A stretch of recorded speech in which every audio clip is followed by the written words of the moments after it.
Everyone, मेरे YouTube channel में आप सभी का स्वागत है। अगर कोई YouTube चैनल को पहली बार देख रहा है तो वो प्लीज़ सब्सक्राइब कर लेना और साथ में एक बेल आइकन का बटन है, उसको दबाना मत भूलें। आज का हमारा टॉपिक है, सब्जेक्ट है इनकम टैक्स। हम income tax BCom final year का फर्स्ट सेमेस्टर का यानी कि 5th सेमेस्टर का स्टार्ट करने जा रहे हैं। हम इनकम टैक्स का सिलेबस स्टार्ट करने से पहले कुछ इम्पोर्टेंट टर्म्स हैं जो हमारी पूरी की पूरी इनकम टैक्स में यूज होती हैं, उनका मीनिंग आज हमें समझना है। सबसे पहला हमारा वर्ड है यानी कि टर्म है पर्सन। पर्सन क्या होता है? पर्सन मीन्स होता है एक व्यक्ति। वैसे हम पर्सन्स का मीन्स एक व्यक्ति से लगाते हैं, एनी पर्सन या नंबर ऑफ पर्सन्स, लेकिन जो हमारा इनकम टैक्स एक्ट 1961 है, उसके अंडर पर्सन का क्या मीनिंग है हमें ये देखना है। इनकम टैक्स एक्ट 1961 जो हमारा एक्ट है 1961, उसके सेक्शन 2 सब सेक्शन 31 में इसको एक्सप्लेन किया गया है, इसको डिफाइन किया गया है कि पर्सन्स में हम किन किन को शामिल करते हैं। सबसे पहले हम पर्सन्स में किन किन को शामिल करते हैं। एक कोई भी पर्सन्स होता है, एक इंडिविजुअल पर्सन्स जिसको हम कहते हैं HUF। इसमें कौन कौन आएगा? एक इंडिविजुअल होता है, एक HUF। HUF का मतलब तो समझते हैं ना, हिंदू अनडिवाइडेड फैमिली। इसमें company, for, association of person, body of individual, हम इन सबको शामिल करते हैं पर्सन्स। इट मीन्स क्या है? इनकम टैक्स एक्ट का जो हमारा सेक्शन है 2 सब सेक्शन 31, उसमें पर्सन को डिफाइन किया गया है। उसमें इंडिविजुअल को भी हम शामिल करते हैं, HUF का, company, firm, body of individual या नंबर ऑफ पर्सन्स, या फिर हमारी कोई भी लीगल जो रिप्रेजेंटेटिव पर्सन्स होता है जिसका बर्थ बाय लीगल होता है। एक नेचुरल बर्थ होता है, एक बाय लीगल बर्थ होता है। जिसका बर्थ बाय लीगल होता है उसको भी हम पर्सन में इंक्लूड करते हैं। पर्सन्स का मतलब हम इन सबको इसमें शामिल करते हैं। नेक्स्ट जो हमारी टर्म है असेसमेंट ईयर, हर बार यूज होती है असेसमेंट ईयर और प्रीवियस ईयर, ये दोनों एक दूसरे से इंटरलिंक होते हैं। इस साल हमारा असेसमेंट ईयर कौन सा है? 2020-21। अगर हम इसी के प्रीवियस ईयर की बात करते हैं तो वो कितना हो जाएगा? 2019-20। यानी कि जो प्रीवियस ईयर होता है उसका नेक्स्ट ईयर को हम असेसमेंट ईयर बोलते हैं, और जो असेसमेंट ईयर होता है उसके पिछले ईयर को हम प्रीवियस ईयर बोलते हैं। अब हमें असेसमेंट ईयर का मीनिंग पता करना कि असेसमेंट ईयर होता क्या है। ये हमारे कौन से सेक्शन में डिफाइन किया गया है? Section 2 sub section 9। इनके कुछ टर्म्स हैं, इनके साथ के साथ हमें सेक्शंस भी याद करने होते हैं। तो जो असेसमेंट ईयर का मतलब क्या होता है? जिस वर्ष हम टैक्स की असेसमेंट करते हैं, टैक्स की कैलकुलेशन करते हैं। हमारा जो इनकम टैक्स एक्ट क्या कहता है? जिस वर्ष हम इनकम कमाते हैं उससे नेक्स्ट ईयर हम उसकी कैलकुलेशन करते हैं, तो वो हमारा क्या होता है? Assessment year. अब हमारा असेसमेंट ईयर कौन सा चल रहा है? 2020-21। अब हम इसमें जिसमें हमने 19-20 में जितनी भी इनकम कमाई थी उसकी कैलकुलेशन करते हैं और हम गवर्नमेंट को टैक्स पे करते हैं। असेसमेंट ईयर 1 साल का होता है। ये कब स्टार्ट होता है? 1 अप्रैल से 31 मार्च। ठीक है। अब हम बात करते हैं प्रीवियस ईयर। प्रीवियस ईयर बिल्कुल ठीक इसके अपोजिट होता है। जो हमारा असेसमेंट ईयर होता है उससे पहले वाले ईयर को हम बोलते हैं प्रीवियस ईयर। जो हमारा प्रीवियस ईयर होता है उसका सेक्शन है हमारा 3। जो इनकम टैक्स एक्ट 1961 है उसके सेक्शन 3 में प्रीवियस ईयर को डिफाइन किया गया। प्रीवियस ईयर जिस वर्ष हमने इनकम कमाई है उस वर्ष को हम क्या कहते हैं? Previous year. इसका सबसे पहला एक तो जो मीनिंग है वो क्या है? असेसमेंट ईयर से पहले की ईयर को हम प्रीवियस ईयर बोलते हैं। दूसरा, जो असेसमेंट ईयर होता है 1 साल का 1 अप्रैल से 31 मार्च, सेम वैसे ही प्रीवियस ईयर भी 1 अप्रैल से 31 मार्च तक होता है। लेकिन अगर हमने बिजनेस नया स्टार्ट किया है, अगर मान लो हमने बिजनेस न्यू स्टार्ट किया, तो उस केस में हमारा जो प्रीवियस ईयर है वो 1 ईयर का नहीं हो सकता। जैसे मान लो हमने अक्टूबर में अपना बिजनेस स्टार्ट किया है, तो अक्टूबर टू 31 मार्च ये हमारे लिए क्या बन जाएगा, प्रीवियस ईयर। इस चीज का भी हमें ध्यान रखना है। असेसमेंट ईयर और प्रीवियस ईयर होता है 1 साल का। असेसमेंट जो ईयर होता है वो तो 1 ईयर का ही रहेगा, लेकिन जो प्रीवियस ईयर है in case of new business, अगर हमने नया बिजनेस स्टार्ट किया तो उस दशा में, उस केस में 1 साल से कम का भी हो सकता है। या फिर मान लो हमें किसी सोर्स से इनकम हो रही है, वो इनकम हमें साल के बीच के दौरान होना स्टार्ट होती है। मान लो जनवरी में हमें कोई इनकम हो जाती है, तो जनवरी टू 31 मार्च ये हमारा क्या बन जाएगा, प्रीवियस ईयर। इसका हमें ध्यान रखना है, प्रीवियस ईयर 1 साल का भी हो सकता है और 1 साल से कम का भी हो सकता है। इसमें हमें कुछ हमारे एक्सेप्शनल केस होते हैं प्रीवियस ईयर के और असेसमेंट ईयर के। असेसमेंट ईयर तो वही होता है जो हमारा 1 साल का होता है, लेकिन जो प्रीवियस ईयर होता है उस केस में हमें कई बार क्या करना होता है कि प्रीवियस ईयर के दौरान ही हमें टैक्स की पेमेंट करनी होती है। कुछ ऐसी कंडीशंस हैं जिनमें प्रीवियस ईयर और असेसमेंट ईयर दोनों सेम होते हैं। इसके 4 से 5 पॉइंट होते हैं। सबसे पहले जो हमारे नॉन रेजिडेंट, इसमें हमें ध्यान रखना है नॉन रेजिडेंट, ये हम आगे करेंगे रेजिडेंट क्या होता है और नॉन रेजिडेंट क्या होता है। नॉन रेजिडेंट वो होते हैं जो इंडिया के निवासी नहीं होते।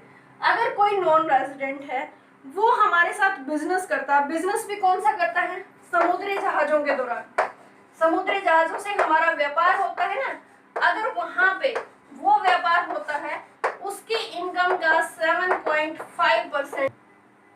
फर्स्ट पॉइंट हमारा हो चुका है, जब हम समुद्री जहाजों के द्वारा व्यापार करते हैं और नॉन रेजिडेंट होता है, उसने जो इनकम कमाई होती है उस इनकम के उसी ईयर पे, जिस वर्ष उसने इनकम कमाई है उसी वर्ष में हम टैक्स की पेमेंट कर लेते हैं 7.5% के हिसाब से।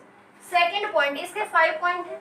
सेकेंड पॉइंट, मान लो कोई इंडियन है, वो हमारा इंडिया का निवासी है, लेकिन वो परमानेंटली विदेश में जा रहा है, इंडिया को छोड़ के जा रहा है, तो जिस वर्ष वो जा रहा है उसने जितनी इनकम उस टाइम तक, जब वो जाता है ना, उस डेट तक जितनी भी इनकम कमाई है उस इनकम के ऊपर उसी वर्ष टैक्स की कैलकुलेशन की जा सकती है।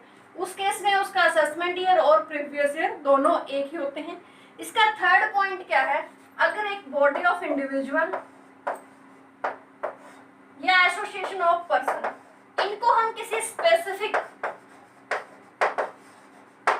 ऑब्जेक्ट के लिए बनाते हैं, मान लो जब वो इसका बॉडी ऑफ इंडिविजुअल का या एसोसिएशन ऑफ पर्सन का वो ऑब्जेक्ट कंप्लीट हो जाता है और वो साल के दौरान किसी भी महीने में कंप्लीट हो सकता है, तो जब ये हमारा स्पेसिफिक ऑब्जेक्ट खत्म होगा उसी टाइम हम उसकी इनकम की कैलकुलेशन करते हैं और उस पर टैक्स की पेमेंट कर सकते हैं।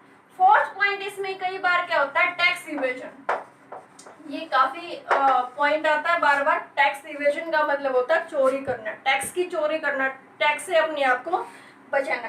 कई बार क्या होता है, कुछ पर्सन्स ऐसे होते हैं जो टैक्स की चोरी करना चाहते हैं, जो हमारे इनकम टैक्स एक्ट के लूप होल्स हैं उनका फायदा उठाकर टैक्स की चोरी कर सकते हैं, या अपनी एसेट्स को या अपनी इनकम को किसी और को ट्रांसफर करना चाहते हैं, ये वो कर रहे हैं। उस केस में भी असेसमेंट ईयर और प्रीवियस ईयर दोनों एक ही होते हैं। इसके अलावा एक लास्ट पॉइंट हमारा बच जाता है, बिजनेस बंद हो जाता है। हमारा बिजनेस या प्रोफेशन बंद होता है, जरूरी तो नहीं कि वो 31 मार्च को ही बंद हो, वो बीच में भी तो हो सकता है। अगर मान लो कोई बिजनेस या प्रोफेशन, जब हमारा बिजनेस या प्रोफेशन फाइनेंशियल ईयर के बीच में ही बंद हो जाता है, तो जिस वर्ष या जिस महीने में वो बंद होता है उस महीने तक की इनकम की कैलकुलेशन की जाती है और उसके ऊपर टैक्स लगाया जाता है। तो अब आपको समझ में आ गया होगा कि असेसमेंट ईयर क्या होता है, प्रीवियस ईयर क्या होता है। असेसमेंट ईयर 1 साल का होता है, प्रीवियस ईयर होता है 1 साल का ही है, लेकिन कुछ केसेस ऐसे होते हैं जिनमें 1 साल से कम का हो सकता है, लेकिन कुछ इसके एक्सेप्शनल केस हैं। हम कहते हैं कि प्रीवियस ईयर की इनकम के ऊपर असेसमेंट ईयर में टैक्स लगता है, लेकिन इससे कुछ एक्सेप्शनल केस हैं जो 5 केसेस अभी हमने किए। उसके बाद हमारा एक है परमानेंट अकाउंट नंबर। ये तो आप लोगों ने सबने सुना होगा, सबने अपने पैन कार्ड बनवा रखे हैं जिसको हम पैन कार्ड कहते हैं। ये एक ऐसा परमानेंट अकाउंट नंबर होता है, एक ही व्यक्ति को दिया जाता है, और ये कितने डिजिट का होता है, 10 डिजिट का होता है। ये अल्फा न्यूमेरिक होता है, इसमें साथ में अल्फाबेटिकली भी वर्ड होते हैं और न्यूमेरिकल भी वर्ड होते हैं। इसको हम एक ऐसे जैसे BED 6 7 3 PR और यहाँ पे हो गया हमारा 07, इस टाइप से होता है लगभग। ये जो हमारा परमानेंट अकाउंट नंबर होता है पेन ऐसे होता है BED, मतलब कुछ तो उसमें अल्फाबेटिकली नंबर होते हैं, कुछ उसमें न्यूमेरिकल नंबर होते हैं। जब भी कोई व्यक्ति टैक्स की पेमेंट करता है उसके लिए वो जो फॉर्म अप्लाई करता है अपनी रिटर्न भरने के लिए, उसमें परमानेंट अकाउंट नंबर भरा जाता है। मान लो अगर किसी व्यक्ति के पास परमानेंट अकाउंट नंबर नहीं है तो उसे एक स्पेसिफिक टाइम में परमानेंट अकाउंट नंबर के लिए अप्लाई करना होता है और जो आवेदन जो एप्लीकेशन उसने दी है उसकी कॉपी अपने डॉक्यूमेंट के साथ अटैच करनी होती है। परमानेंट अकाउंट नंबर, उसके बाद एंजुअल टैक्स।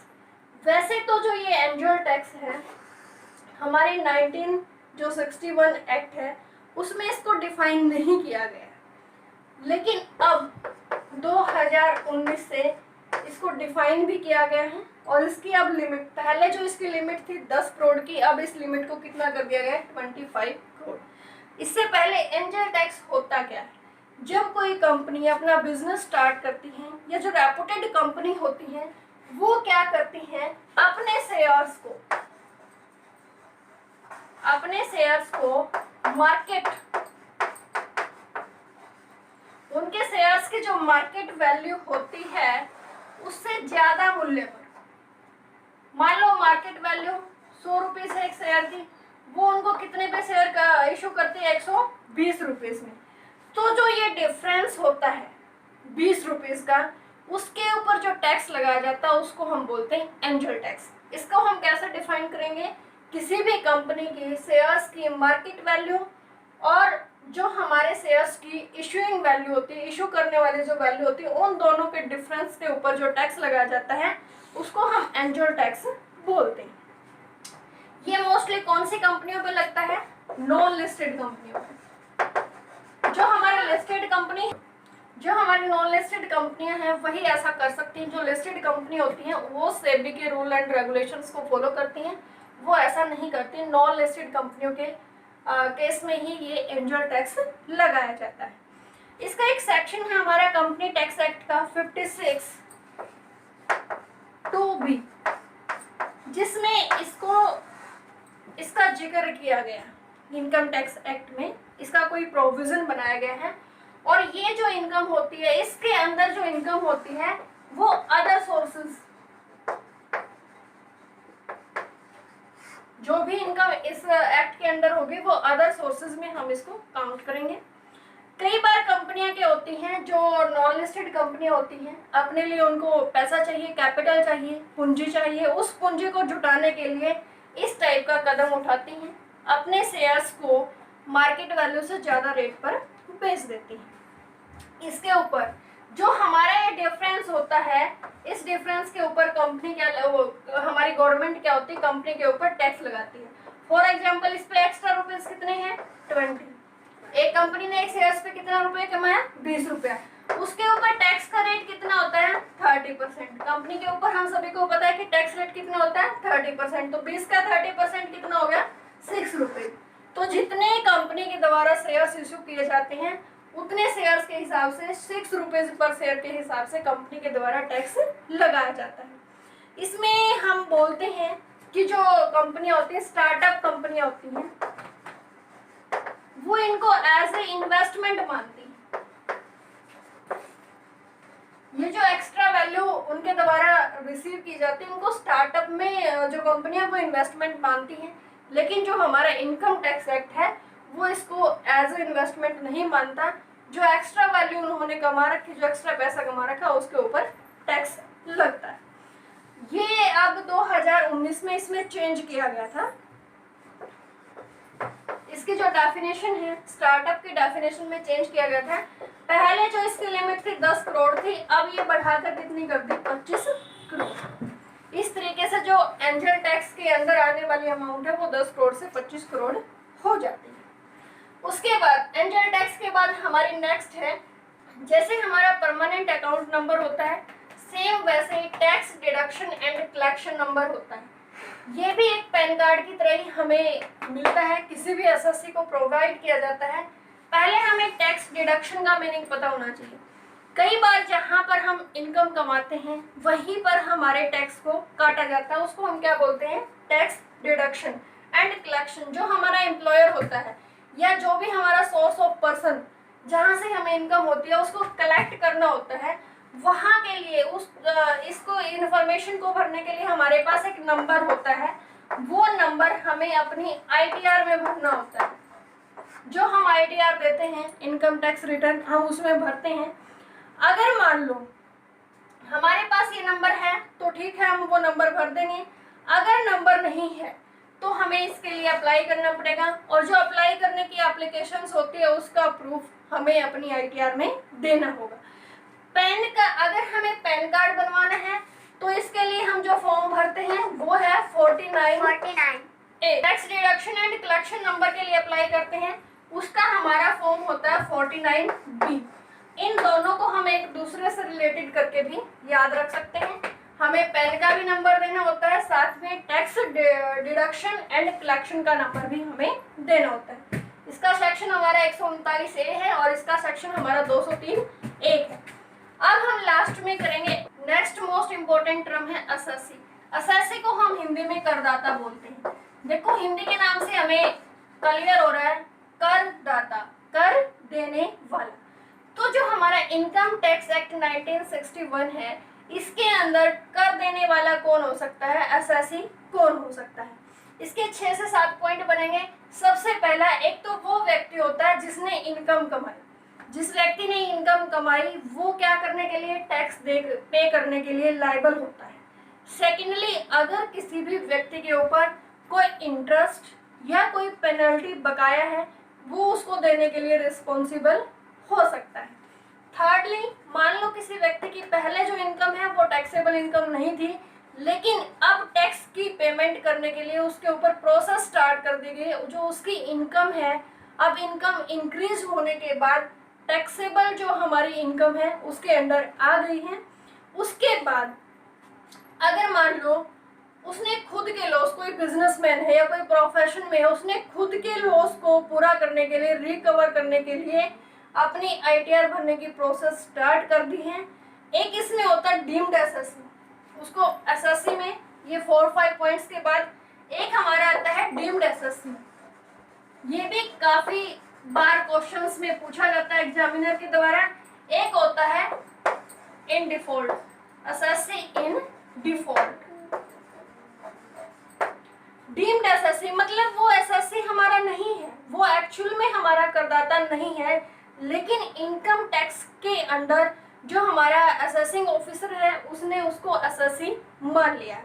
जो हमारा डीम्ड एसएससी है वो किस केस में होता है, मान लो कोई पर्सन है जिसकी इनकम है, जो हमारे इनकम टैक्स एक्ट के अंडर एसएससी था, उस व्यक्ति की डेथ हो जाती है, जो उसका लीगल रिप्रेजेंटेटिव होता है वो क्या होता है, डीम्ड एसएससी। क्योंकि जो लीगल रिप्रेजेंटेटिव होता है उसकी इनकम, उसकी प्रॉपर्टीज सारी उसके पास ट्रांसफर हो जाती हैं, और जितनी रिस्पॉन्सिबिलिटी जो हमारा ओरिजिनल एसएससी थी उसकी बनती थी, वो सारी की सारी रिस्पॉन्सिबिलिटी उसके लीगल रिप्रेजेंटेटिव की बन सकती है।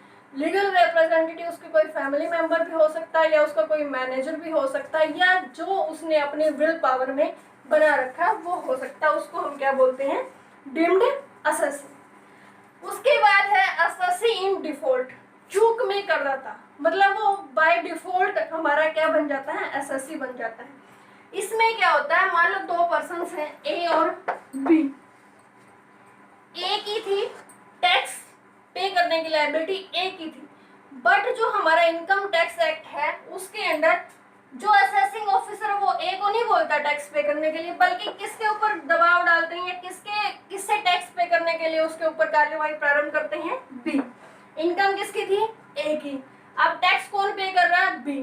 तो जो बी होता है वो क्या हमारा हो जाएगा, एसएससी इन डिफॉल्ट, यानी कि चूक में कर रहा था। एक्चुअली में उसकी इनकम नहीं थी, लेकिन उसको फिर भी क्या करना पड़ता है, टैक्स देना पड़ता है। इसको हम कैसे एक्सप्लेन कर सकते हैं, जैसे कुछ पर्सन्स होते हैं, मान लो एम्प्लॉयर है या हम कोई गेम अदर पजल्स वगैरह खेलते हैं, उस टाइम क्या होता है, अभी हमने एक पॉइंट किया था ना, टैक्स डिडक्शन एंड कलेक्शन। तो कुछ पर्सन्स होते हैं, उनके टैक्स को डिडक्ट करना और उसको कलेक्ट करना, ये रिस्पॉन्सिबिलिटी होती है किसी पर्सन्स की, और वो किसी वजह से अपने इस रिस्पॉन्सिबिलिटी को पूरा नहीं कर पाए।